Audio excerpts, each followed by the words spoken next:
All right, and we are back with the special Centurion, is that even a fucking word?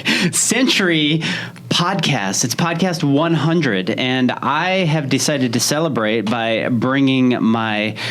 God, he's many things to me. He's my brother, he's my trainer, he's my business partner now with the mastermind we're doing. Mr. Jeremy Scott Fitness is in the house. Thank you for having me for this very special event here. It is a very special event. And nobody knows yet, except, well, I guess if you read the title, you're going to know. But yeah, we're going to talk about some fun stuff that is more revolutionary in the aspect of a lot of our childhood. And we're going to talk about 80s and 90s nostalgia. When I post about it, people love it, man. It doesn't matter what it is, because like anything, like your audience ages up with you, typically. Totally. So, and you sound like the old person then when you talk shit about these younger kids, but it's fun. It is fun. And so Jeremy and I were talking a little bit, and I'm like, dude, I want you to come on, do my 100th podcast. So my podcast is structured a little bit different. I've got like a squirrel sort of syndrome within me where it's like I've got a good half hour, maybe a little bit more. And that's just kind of how mine are structured. Jeremy can talk to people for hours on end. So we're going to start this here and probably end it over at Jeremy's podcast at a later future date. But we're going to talk about some like specific stuff that I've kind of outlined here. But I wanted to ask you first, like, you grew up in Minnesota? Yes, sir. Okay. And what was like the prime year for you when you started like really remembering stuff? Probably, there's some stuff I go way back, but probably, I don't know, when you're like 7 or 8, maybe. There's some stuff maybe before, probably like late 80s. Almost the 90s. Yeah, because I've got a decade. Well, I got about 9 years on you, so... Yeah, so like, if it was a reference, like the first movie I ever went to, or like the only one my dad ever took me to, honestly, the first Batman. Yeah, that's what you said. 1989. And you've never seen Star Wars? Not 1 second of one episode. No, but it's funny. My mom actually, I think this dude who makes your table, my mom messaged me the other day. She messaged you. Yeah. It's like, is it the same guy? I think so. It looked like the same table. Yeah. And she sent it to you, and you're like, I'll send it to Jeremy. And then she's like, he's never seen an episode. And Dave, who's my mom's husband, is like, no, he's seen a minute. I'm like, no, I have not seen 1 second of one Star Wars, and neither has my wife. That is crazy. I know. And it's only like a 9-year difference. Yeah. So when you were growing up, what were some of your favorite? I want to get into, let's just start with movies, because that was kind of one of the subjects I wanted to get into. So like, what were your like favorite action movies? For obviously, like Batman is legit. If you remember, like Masters of the Universe, which is like the Dolph Lundgren version. Oh, that's right. Yeah, obviously all the Rocky stuff. Yeah, for sure. We're talking Predator, Running Man, anything with Jean-Claude Van Damme, pretty much too. Like all of the Bloodsport. Yeah. Oh, dude, Bloodsport was the shit. Double Impact, Time Cop, Lionheart, you name it.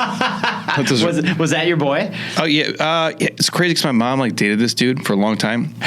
And like, again, you're young, right? And so like, he looked like Van Damme to me because he was like kind of jacked. He had this slick back black hair. I'm like, and so like, you watch these dudes, like obviously Arnold, Bruce Willis, Die Hard, Batman, like these dudes, that's the dudes you grew up on. Right. So maybe that's why I secretly like, well, I want to be shredded or I want to be Jack. And these guys are fucking badass. And that's pretty much all I watched like as a kid. Obviously like Uncle Buck and things like that, but a lot of the action stuff. Did you get into like the roles yourself? Like, would you go out and watch the movie, like the Rocky movie, and then like go in your garage or whatever and just start pumping weights and shit? When I'm young, like I don't know how it is anymore with TV, but I think it was like TNT would play the Rockies. That's right. Like all the fucking time.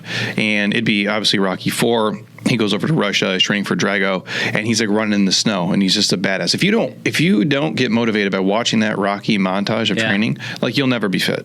Like you just quit. Fitness is not for you. You don't want to work out, because everybody should be motivated by that. So I would watch that as like an 8-year-old kid, and in Minnesota, same conditions. You go outside and you run for about 3 minutes, and you're like, this sucks, dude. I'm freezing my ass off. And you go back inside, but you would do your sit-ups and push-ups in your house, and you looked at that as like like a motivating thing, even though they're all larger than life, from Stallone to Arnold and everybody else. Dude, so I'm looking at Stallone, and it's like it was the one montage where he has like this full beard, yes, and he's got the wheelbarrow, and he's like pushing that thing, and then he goes out in the snow. Remember the Secret Service agents or the Russian KGB? They're like his babysitters, yeah, and he loses them. Actually, yeah. Oh, dude, like still, like to this day, I'm a 40-year-old man.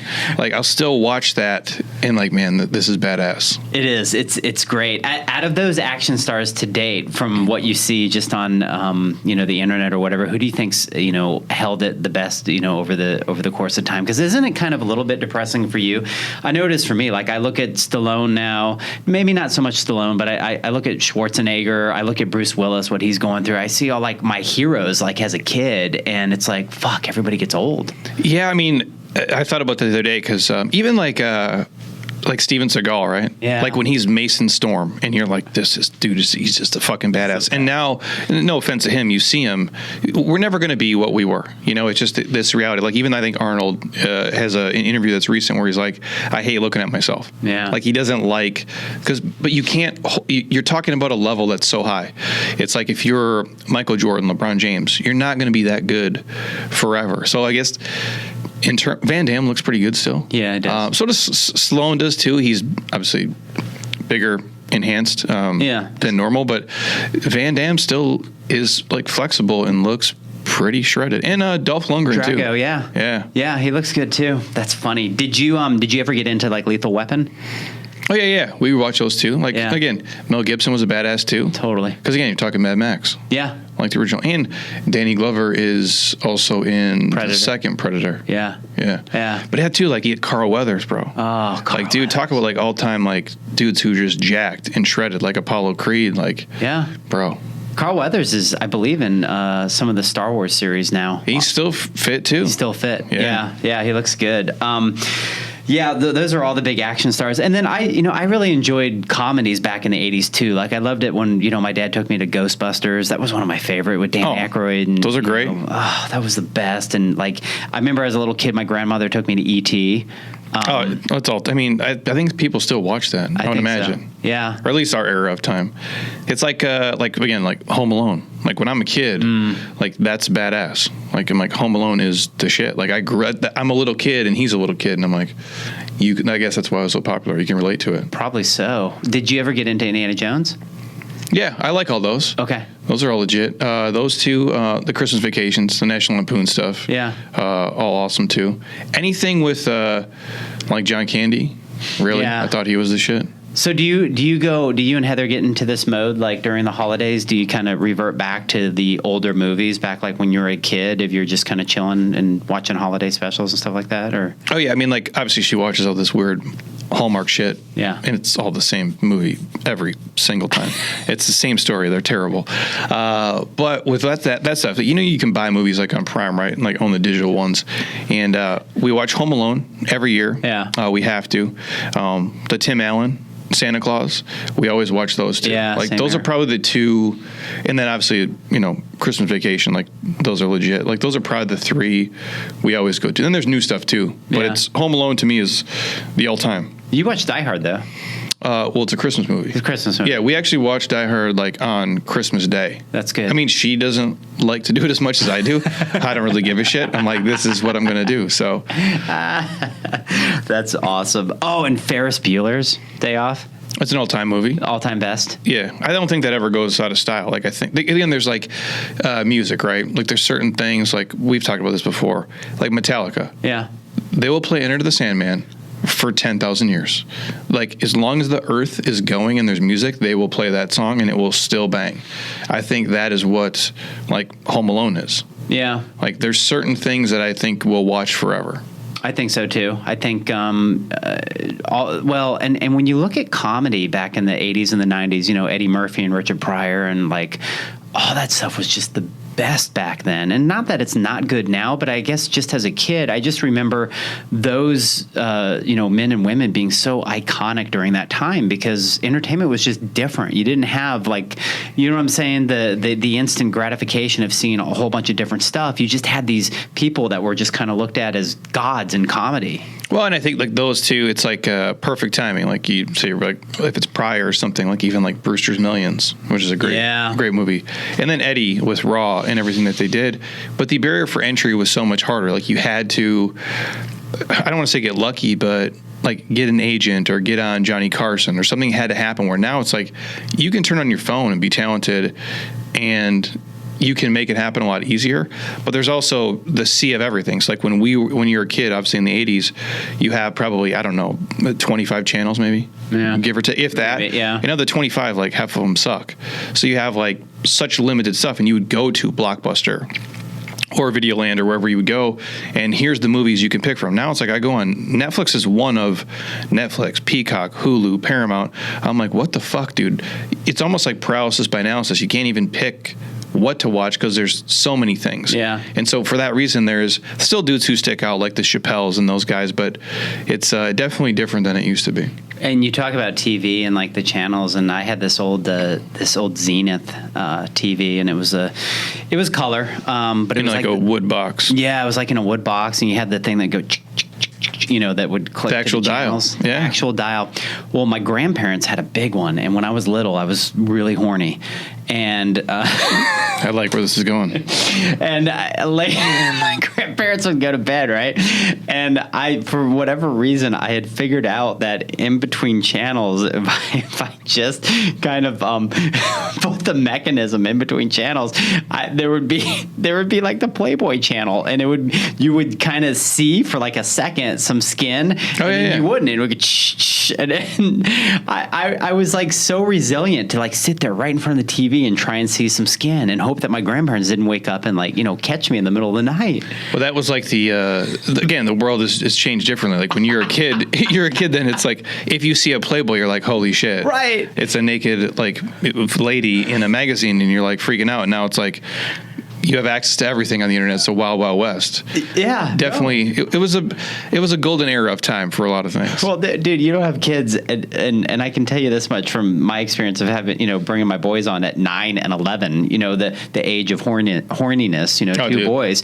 It's like it's instant access to all of that stuff there, and people's like brains are like numb to it. It's like what? Yeah, I'm thankful. I say it's like you're the last of like an era where I'm not so old. I don't understand technology. Obviously, I've built a business on the technology, but I didn't grow up with it. So my self-worth wasn't created off of the internet, and I didn't have access to all the things. So now, granted, like your kids at 15 are much smarter than I was or more educated because they had access to more information. However, there's something to be said about not having access to all those things and having to just, I guess, figure it the fuck out sometimes for yourself. So I just feel lucky that I grew up in this era and this time where you're like kind of in between. Yeah. Like you didn't miss the boat and you weren't born into it. You're like in this kind of perfect spot where you can use it for good.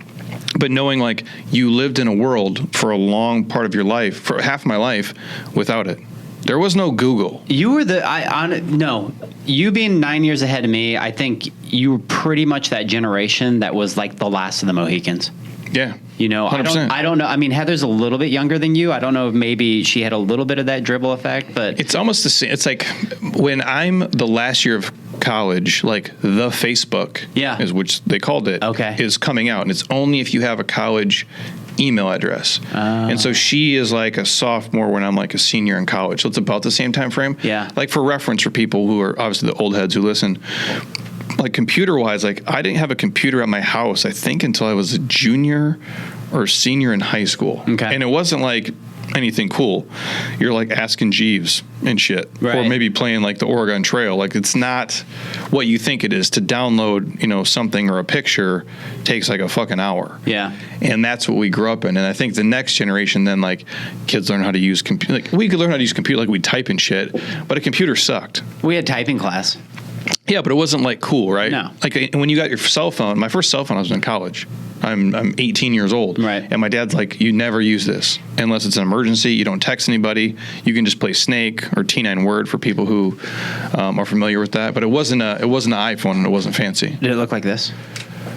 Bro, that's fancier than my first one was. Yeah. Yeah, dude. No, my first one was like the Nokia. Yeah. It's just like bulletproof. It's like a brick. You can't break it. But this is old as fuck too. Yeah, I just pulled out a Motorola flip phone, and what's funny is the phones back then, they had antennas. You can see the antennas missing, but you'd have to pull it out every time, and the darn thing would break all. So instead of like your screen breaking, the antennas would break on these phones or whatever, and the screens are so small, the texting and all that. That's what I mean. Like, it wasn't, I guess the point is for people who, obviously older people listen to this, but younger kids, when you show them that, they couldn't imagine a world where you wait in line at the grocery store or the doctor's office and you're not just glued to this. There's a lot of good from it. Like, I'm thankful for the technology. It's awesome, but there's something to be said where you just go out, like for us, you get on your bike and go out, and in the summertime, my parents worked, bro. So like, I'd be gone from whatever time I got up, 7 a.m., 8 a.m. till fucking 6 at night. Yeah. There's no parental supervision. Nothing. Like, there is nobody making me lunch. There's nobody, like, I got a key to the house and that's it. And I'm just gone. Yeah. And I'm not saying, obviously the world is a crazy place. I'm not saying do that for your kids, but I didn't feel like I was glued to something and had to check a screen for messages. And you're younger, but it, I don't know. I think a lot of us, we have access to it now. But if we could take pieces from then and go back, it's why people like try to escape their work or be in nature and do things. It's like, we're not glued to screens 24/7, 365. No, my entertainment was the woods. I would literally take those movies that I watched, pretend like I was living in them. I would build forts with sticks and clay mud from the pond down by my house. I would get buckets of this clay mud, put it in between the sticks, and then I would put rocks, in them to make this. I made legitimate huts. Like, this is what I did all day. And then we would have these fights, bottom of the street against top of the street, because I lived on this, street that had a cul-de-sac and tons of kids in the neighborhood. I mean, it was the most ideal situation. It's almost like a Sandlot sort of situation. And, for whatever reason, top and bottom would go against each other. And we'd try to, blast, each other's forts, sneak through the woods and, figure out how to, fight each other. And I had this big stick, a huge stick. It was like one that I think my stepdad had used to, move the fire or something. And I called it Battle Boner. And everybody tried to. I like the name a lot. Battle Boner. Yeah, it was I might amazing. Use it at home tonight. Did you have a porn stash? Not mustache, a stash of magazines. I never did. Like, my dad was never into that. But like, like my uncle Mike or somebody like would have it at his house, and then your buddy would have it, and then your buddy would steal one and have one. And so, we had one friend of ours. I'll keep his name off of this. He would make like his own like highlight reel magazine. So he would take like a normal, again, you guys, this is like 1992 or 1989. Like, he would take a notebook, like just a spiral notebook, and whatever he could take from like Playboys, he would cut them out and tape them into like one book. So he had like a master, make his own, like a master list. Yeah. And then, to be gross, we're all dudes. Like, you would print out a picture of like whoever, like Pamela Anderson or somebody, but it would take like 30 minutes to print out the picture. And if your mom or dad came home, you had to like kill the whole deal right off the bat, because it's like, it's printing. I don't think people understand, like, it's printing in color super slow. Yeah. And this is the dial-up shit. So if you're on the internet, like, your parents can't use the phone. So we'd have friends that would do that. Like, I was a poor kid, so we never had the technology or the things to do this. We were behind the game for sure. Oh my gosh. All right. So what was your first concert? The Up in Smoke tour. Okay. I probably was like 15 at the time, right? 15. So like, Up in Smoke tour is Dre, Snoop, Ice Cube, Eminem, Exhibit. Was that the antithesis for like your love for hip hop and all that stuff now? I mean, were you always just kind of that sort of fan growing up? Like, even like younger, like, I just thought it was, again, like, I was the kid, if you guys remember like Columbia House. Yeah. So Columbia House was this thing where they would send like a magazine to your house, and they had these like little stamps. Yep. And you would take the stamps out and you would put the stamps back in and say, send me these movies, we'll sign up for an account. And I would do that, and like, I would make up a fake name, like, Ron Mexico, and I would put our address, and I would get, so the movies like I would request, or like, even, and they did the same thing for CDs. So the first CDs that like I would get that I remember as a kid, Warren G. Regulate, Dr. Dre The Chronic, Snoop Dogg's Doggy Style, like Murder Was the Case. Like these are the ones that are like Too Short, like really graphic shit that basically a 9. I think I had my first CD player when I was 9 or 10, and I shouldn't have been listening to that stuff, but that's what I thought was cool because I would watch that. You know, like you watched it. Like I always thought gangster movies were cool. I always thought sports were cool. I always thought hip hop was cool. And so I'm 10 years old or 9 years old listening to Snoop and Dre. Wow.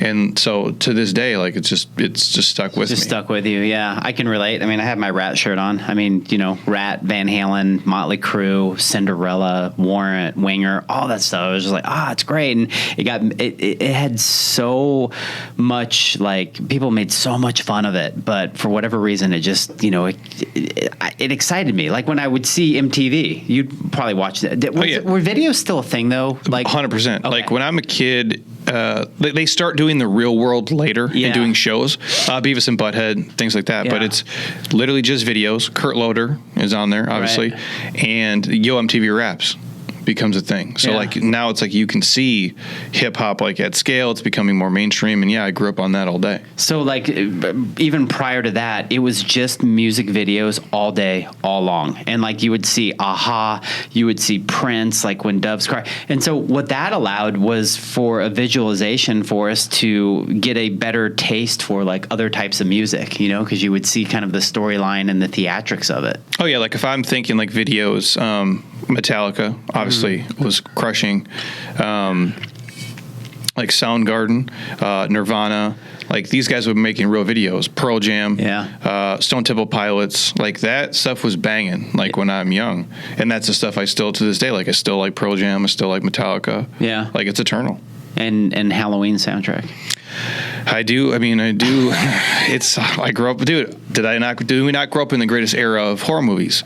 Jason, Freddy Krueger, Michael Myers. I do. For the people listening, like the number one played song on my playlist on Spotify is the Michael Myers Halloween theme song, because sometimes I just don't want to deal with anything. I don't want to listen to a podcast. I don't want to hear music, and I just put that theme song on and I work out for like an hour to the same song over and over and over again. I'll put the Rocky montage on, just the music. Oh, it's fucking great, dude. Yeah, it's amazing. I actually listened to Top Gun this morning. I got all into the Top Gun, you know, Playing with the Boys and Mighty Wings. It's another one. Yeah. Great movie. Yeah. It's so good. My first concert was I think it was U2 Rattle and Hum out here at ASU like in 88, I think it was. And then Leonard Skinner in Atlanta at Fulton County Stadium. It's crazy how U2 still plays. Still, yeah. You know who Emily just went. Did she? To the Sphere. Yeah. In Vegas. Showed me the videos at my house the other day. It looks wild. She said you got to do it once. Yeah. She goes, don't sit in the front row. She said, but it looks wild. Like how that Sphere is. But she's like, U2 was still banging. Yeah, no, good for those guys. I mean, so's Def Leppard and a few others for sure. What about like other types of music though? Did you get into, say, like some that come to mind that were really popular were like The Cars, Huey Lewis and the News, Men at Work, like stuff like that? Was that just a little bit before you? Yeah, but if you say like because like Back to the Future. Yeah. Then you would hear it for sure. Like Phil Collins, like all that shit. Like a lot of that. Again, it would usually come from like a movie or something. Or, you know what a lot of it is? It's like when we play all the 80s hits at our place now, it's because it was like playing in the garage. Yeah. Like at my house. Like my dad would have like the radio on. Because, again, I'm not saying radio isn't big anymore. But I don't listen to fucking radio. It's not big anymore. But when I was a kid, dude, so what you would do, like for me, I remember I would take like a tape player, especially if it was on a movie. Like I remember like Above the Rim came out and the song Pain by Tupac was on, and it wasn't on the soundtrack. And so I would hold up the tape recorder to the TV to record the song, and it's staticky as fuck and it would suck. But if you did it on the radio, you could do it, but then the stupid DJ would start talking shit over the song and he would ruin it. Yeah. And so that's how we recorded music back then. That's how I recorded music too. I had a cassette player inside the radio, like it was called a boombox back then. Yeah, because it'd be like a dual. A dual, yeah, exactly. And then I would wait, like they would be like new Van Halen tune, you know, coming on within the hour, and I'd just sit there and I'd wait and I'd wait and wait, and then all of a sudden you would like get ready, and your fingers are right there by the record button, and then you'd hear like that first tone, and you'd hit it, and then that's how you would record all your music and get it all. Well, yeah, because you couldn't listen to, if you found a song that you thought was amazing, you couldn't listen to it again unless you had it somewhere. Yeah. And you had to go buy the tape or buy the CD. And back then, I think, as you get older, we went from tapes to CDs, but like every Tuesday, the new kind of releases would come out. But the CDs were like $20, $25. And back then, I'm like, it was expensive as hell. It was expensive, yeah. They had what was called record stores back in the day. We had like Turtles Records in Roswell, Georgia, where I grew up. Sam Goody was huge. Warehouse. Yeah. Yeah. I would walk through the woods to go into the shopping center to go buy, the new Van Halen or Warren or whatever. That's crazy. All right, so let's talk about video games. I have this thing here for you. Remember that? Oh, Game Boys, bro. Shit, yeah, dude. Look at that. I still, I got a kid that I work with. He fixes all this old shit. Yeah. And he's what is he, 17? He's always looking for money. He was like, hey, I got a Nintendo. I can fix. Do you want it? I'm like, sure, bro. Yeah. I forget what he told me. Maybe buy for $50. It was super cheap. But I have a Nintendo now, an original one, and I have Tetris, and I have Mario Brothers, Duck Hunt, and Ninja Turtles. Okay. So, yeah. You remember Frogger, Pitfall, Asteroids, Pong was one of the first? Yeah, I had a neighbor. I grew up in an apartment complex, and the neighbor across the street had Atari. Yeah. And so, like, the first system I had was Nintendo. Okay. Like the original. I had Atari. But he had Atari. Yeah. And so we would play that. I think Pong was, from what I'm reading in my venture capital book, because I'm now a tech company owner. I think Pong was like one of the first ones ever that they, had made into a video game that actually went into people's homes. No, I think it is. It might be the original. Yeah, actually. I think so. If you look at the Game Boy here, people that see on film, so you would slide these little compartments in here, into the back, and I have like Tetris here, and I mean, Tetris was like one of those games that was more like a brain activity. I still play it. Do you? Yeah, I have it. I bought it for the Nintendo, and it's my favorite. Because it's just like it's a puzzle. Yeah, I like to. For whatever reason, like I can see that with you. Yeah, yeah, I dig it. That's funny. Okay, how the hell are we still alive? Okay, and what I mean by that is, I'm just going to name off some foods, and we can wrap up on we can wrap on this sort of stuff. So, chicken McNuggets. Oh, dude, did you scarf those or what? What year was it? I think it was like It was in 7th grade. They had a deal where it was like a 20-pack of chicken McNuggets for like $5 or something. And so my old man would pick me up from like the YMCA to take me to basketball practice with another buddy, and we would always stop at McDonald's and get a 20-piece, and I would eat 10 and he would eat 10 with all the barbecue sauce and ketchup. And he always drinks real soda. Totally. Like, yeah, there's years where I probably didn't eat like hardly any fucking real food. You know what I'm saying? Like, my breakfast as a kid, and no knock against my parents, I'd be like, especially when you're old enough to, like, where I live, you go at the bus stop. You walk your ass outside, you sit at the bus stop, freeze your ass off, and you go. And I would grab like a Mountain Dew and a pack of Pop-Tarts. And that's how I start my day. So the McGuires were my childhood friends. They lived 2 doors down from me, and they were all like spread out in ages. So Brian's like 3 years older than me, Chris is 2, and Steve and I are about the same age, and we were all just like best friends. But the thing that Steve and I did together was play video games. So we would stay up until 3 a.m. playing Zelda, and oh yeah, the thing that was fun about it is that we had this thing called the dog trail. It was in the woods. You'd walk through the dog trail, and then out of the dog trail, all of a sudden you're like, there's this thing called, Food Giant, I think it was. It was a local grocery store there, and we'd go into the grocery store, and if I had any, ounce of money from mowing lawns and stuff like that, I would buy Nerds, Snickers, Jolt Cola. I mean, I remember Jolt. Yeah, we would just buy like a ton of just bad food, and we would sit there and play Zelda for hours on end just eating junk food. How I still have teeth, I have no idea. But I think it's why I have the problems I have today. This is shit that we ate shit all day, dude. It was again, it's a different era, different time. Like white bread, like Wonder Bread was like what we'd have, or even if you had wheat bread, it was still bullshit anyway. Yeah, it wasn't real. I do think the meat and stuff you ate was probably better. The dairy products were probably better, but dude, I'm at home making Kraft macaroni and cheese, or Tombstone pizzas, or you name it, but it's all Hostess apple pie with the fillings. Did you eat those? Yeah, I like those. Oatmeal cream pies, Swiss cake rolls. Those were all the jam. Gushers, fruit by the foot, Sharks, you name it, dude. Like, Dunkaroos, Teddy Grahams, every shit cereal you could name for sure.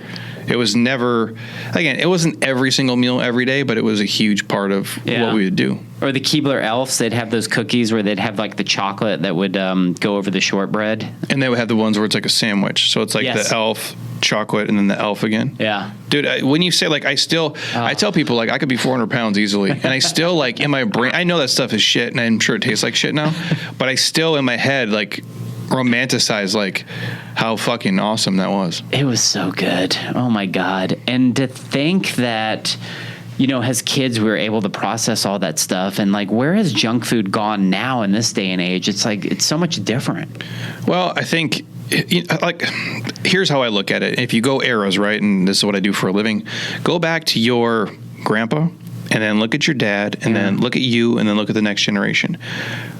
Culturally, what we did with those things, like my dad, like maybe went to McDonald's maybe once a month with the family, and it was a treat to go. Right. And it was a big deal. And the portion sizes were significantly smaller. Yeah. There wasn't upsells and downsells. You couldn't supersize or add things. It just, you got what you fucking got, and it was limited. And if you look back to your grandpa, he probably never did that because it really didn't exist. And if you look at people, we do self-regulate eating way better with real food.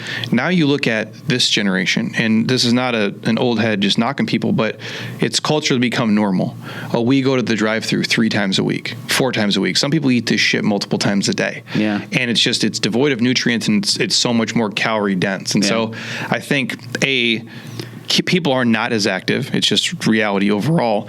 Kids, you know, I don't know the world today. I don't have, you know, a 6-year-old kid, but I would just leave the house and fucking go and play all day. I didn't have screens. I didn't have an iPad, didn't have an iPhone. So the moving less, and we're eating more of these things more frequently than we ever used to. Like going to pizza, like even for me as a kid, we had this thing called Book It. You could read a book, and I would lie and say I read a book. And I never read a fucking book in my life. You get this little certificate that says, hey, you read a book, you get a free personal pan pizza from Pizza Hut. And I'm like, fuck yeah, dude, I want the pizza. So you go and you get your little pan pizza, but that's the only time we would go there. My family wasn't like ordering pizza every week or every month. And so that's the difference. I'm just keeping it real, you guys. Never read a book in my life. I swear to God, like I have listened to 500 Audible books. I have never read a single book in my life cover to cover, word for word. There's no way. I'm so glad you and I are business partners. No way. Perfect. Okay, a few other things for rapid fire questions. Did you ever hear one of these Casio mini pocket? Is it a calculator? I think ours are like the little Texas Instrument bullshit. Is that crazy? That's gnarly too. And then one other thing. This was the end all be all. This was how I was tracked. Look at that. Oh, dude, I had a pager. Did you? Yeah. Yeah. Mine was like a blue. You remember like they always make everything like see-through? Yeah. So it'd be like a kind of clear blue see-through. And they make computers like that too. Yeah, I had a pager. I think that was before my cell phone. Yeah. Because that was the thing. I actually had my own, eventually I got my own phone number, like at my house. Okay. And my own answer machine. You still remember your phone number? Mine, which is crazy. I don't, not my personal one, my best friend's phone number, 454-3942. Okay. I would call his house all the time, like, hey, is Connor there? You know, and you have to wait for their mom and dad to pick up the phone. My dad's phone number, 454-6383. My mom's 454... Is it 3942? I'm trying to remember. Because they didn't have area codes back then. No. Yeah. You wouldn't call anybody else's. Right. Because it costs money. Right. So you're not, again, for people listening, like, I grew up we're savages, bro. I grew up in an era where we would answer the phone and not know who's calling you. Right. None of you motherfuckers are doing that. None of you are doing. You look at your phone, you're like, oh, I don't want to answer it, or oh, it's potential spam. Like we would just answer, not know who the hell was on the line, and be like, that's so true. Pray we know, dude. It's so true. Yeah, my pager number was 232-6565. I always will remember that. I think I'm going to reactivate this thing. That'd be kind of cool. But think about that. Like I can barely remember my wife's cell phone number, and I only know because if I felt like, who's your emergency contact? Yes. And so now I can pull it out if I have to. Yeah. But my best friend's phone number from when I'm 7 years old, still remembered to this day. Wild. When you that is wild. When you sign up for stuff online, do you put your wife's phone number and her email address in so you don't get spammed, and then she gets a bunch of spam and she's like, "What are you doing?" I mean, I have done it before. Yes. Guilty. My wife yelled at me the other day. All right, I got some rapid fires. Yeah, you're right. We could talk about this all day, so we'll have to pick this up. But first, McDonald's or Burger King? As a kid, McDonald's for sure. Okay. Burger King did have those really good chicken sandwiches, though. I made those as a kid. Burger King, the chicken is better. Yeah. For sure. The McDonald's fries are better. Yeah. I did both, though. Like the Whoppers I could do. Yeah. God, it was all just shit. But I ate McDonald's more for sure. I think it was cheaper, too. Probably. Burger King was like, I don't know, a connoisseur sort of. A little fancier. Yeah. Step up. Yeah. And then Wendy's came out and it was all over. Oh, dude, that's a whole different. Culture Club or The Cure? Cure? Yeah. Yeah. Would you play... what did you like better? Going outside and playing war and building forts or whatever the hell you did, or video games? It's always outside. Like we would build the forts and do shit.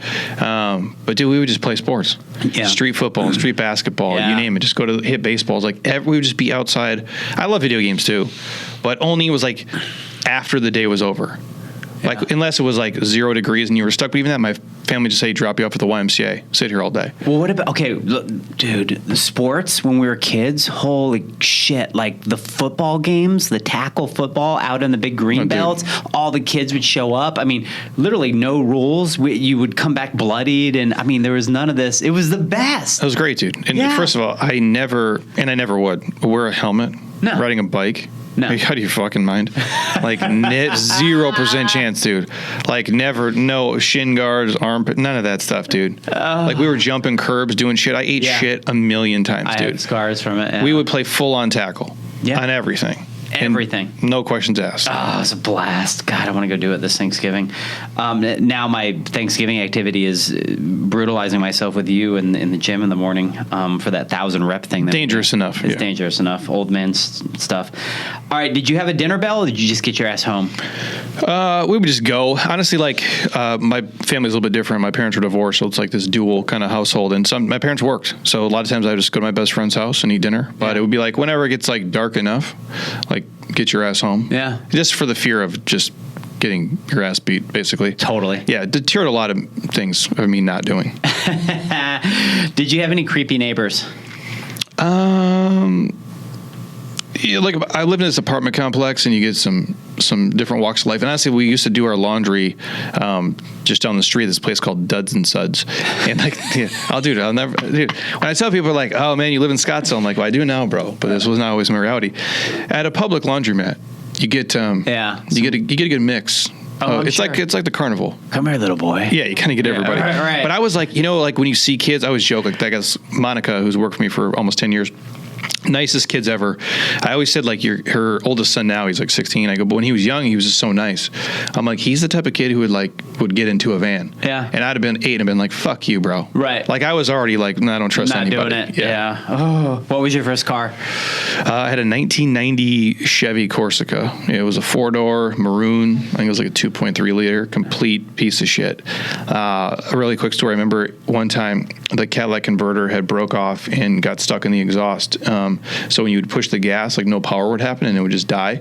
So you could turn on and it could coast. And this happened on Highway 61.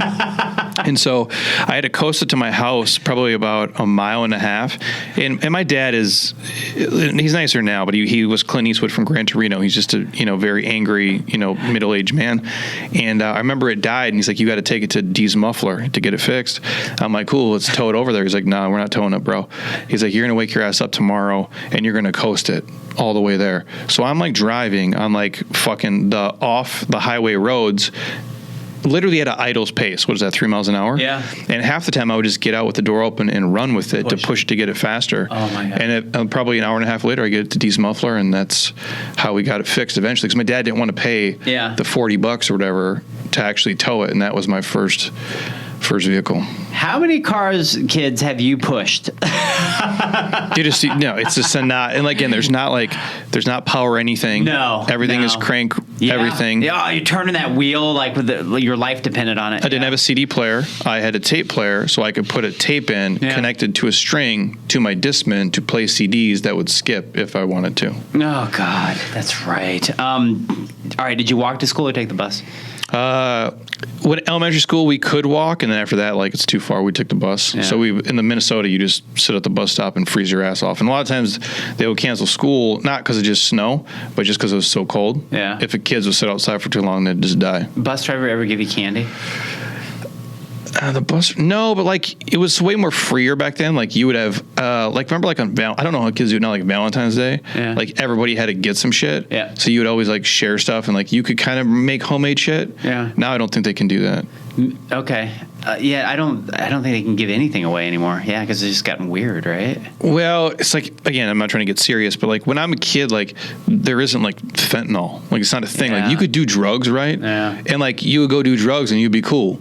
And now it's like you do drugs, like you might just die. You might just die. Yeah. Weird. Well, Miss Bentley was my bus driver. She had a big like beehive bouffant or whatever, and she would hand us butterscotch candies, and like the not Werther's Originals, but like similar to that. Yeah, I remember that's like old people candy. they were really good. Yeah, I would eat those. Yeah, they're not bad. It was good. Placated us for a while. You already told me your first 3 cassettes. That was one of my questions. And then, did you ever fly when there was smoking on airplanes? No, I didn't fly until I was playing sports. Probably like 13. Okay, was the first time I flew. But I remember cigarette vending machines. Okay. So I remember you could go to we had this place called Rocco's Pizza. It's still there. It would fold in Scottsdale in a day. The pizza's great, but it's ghetto as fuck. And you walk in and like they would have a vending machine where you could just put money in and you get cigarettes out. Yeah. Same thing at the laundromat. They had those. But when I'm a kid, you could buy candy cigarettes too. The ones that you could eat and the ones that would fake smoke. Yeah. You could buy fake chewing tobacco, Big League Chew, the jerky snuff, all that stuff. Loved all that. And again, like my old man smoked for probably 30 years. So like I'm just watching, TV and my dad just puffing heaters. Yeah. Like all day. Pick me up, from school, puff and smoke all day long. And then in this era of maybe seatbelts, maybe not. Yeah. A lot of times, no. Riding in the back of pickup trucks. Right. Like just to. Not strapped in. Just No. Yeah. And that's why I'm like, if we made it, bro, like these guys will be okay. 100%. And I remember flying on an airplane. They had ashtrays and they had smoking in the last 3 rows. Could you imagine being on what you call the fart tube and now you got cigarette going? Oh, like you can't exclude part of the plane from smelling the smoke. No, because you could smoke.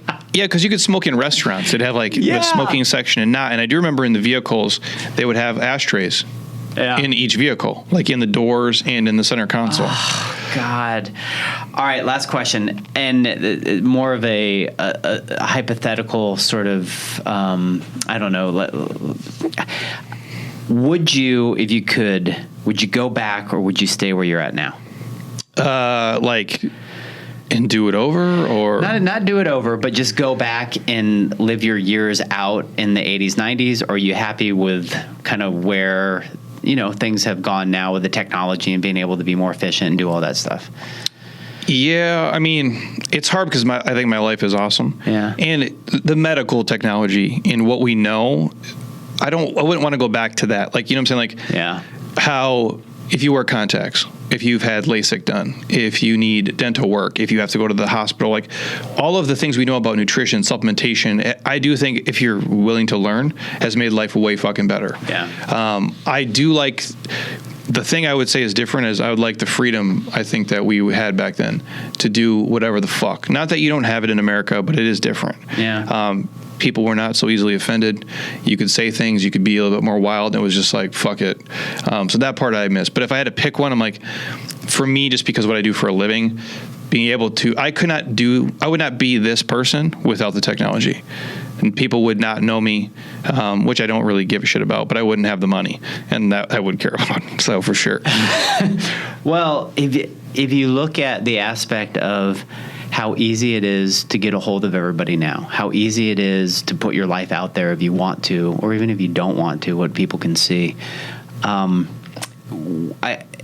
People want to get quick responses. They want immediate responses. They want instant gratification. They want all of this stuff. So for me, I think I would go back to that time to be able to just kind of really live and be in the moment more, as opposed to being in the response. Yeah, it's like it's like if you do use social media now, like if you can put the guardrails on, you can kind of have the best of both worlds. Right. Because you remember what it was like, but still, back then, people didn't expect you to respond within an hour or 2 hours. There was no expectation. For most people, if you're an entrepreneur, it's probably different even back then. But when you left work, you left work. Yeah. When you're done at 5, they can't get a hold of you. Exactly. They have no way to fucking contact you. Like that, I do envy that part. Yeah. Because as much as I do put my phone away and I leave it, I know every time I come back to it, there's something to do. Yep. And that scale is way bigger than it ever was for most people in 1988. Because everybody's on the same wavelength now of just like, constant 24/7. Totally. No, well, this is fun. Well, thanks for being a part of the 100th episode. That's the fucking best. Do you even use your buttons? They're not even programmed. Oh, we get. I would, but then like people would. I don't know. Like, I would. For me, I would start fucking with them way too much. I got Jeremy aboard. I don't know a year ago or something like that. Maybe. Yeah, it's great. Yeah, and he loves it. But we got some training to do. You have to program those. Jeremy's on his 500th podcast or whatever. So this is cool. 560 something. 560. Yeah. So okay. So promote your podcast. Where's it at? It's just my name. It's just the Jeremy Scott Fitness Podcast. Apple, Spotify, anywhere you guys can listen to it. We talk with everybody. Dave's been on a bunch of times. He'll come on again. So it's a good time. And what's your new program that you're promoting right now? The mobility one, right? Yeah, it's just a microdosing mobility. It's for people. It's everybody needs to do it. I know people get offended when I say that, but it's like people's like, wow, Jeremy, I do enough. You don't. It's like being too rich or too good looking or too strong or having too much sex. These aren't real fucking things. Like you can always do more. And that's what this program is. It's 5 minutes a day, every day. It just helps you guys move better and feel better. And as we're getting older, Father Time is undefeated. So if you can do this, it'll keep you out of wheelchairs and nursing homes and just make you feel good every day. And that's kind of the whole premise of the program. Yes. And last but not least, if you guys are taking Athletic Greens, cancel your subscription and sign up under Jeremy's code. We'll send you free stuff. We'll send you the free samples if you guys want, dude. We'll send free stuff to anywhere in the world. Just reach out to me. I'm happy to send it. Just got to promote my boy. And so more from us to come for sure. We're going to probably talk about the mastermind and some of the stuff that we're going to be doing in 2024 as we're doing it. I'll bring him back on here. But a lot of fun today. Thanks, brother. I appreciate it, man. All right. Peace out, everybody. Till next time.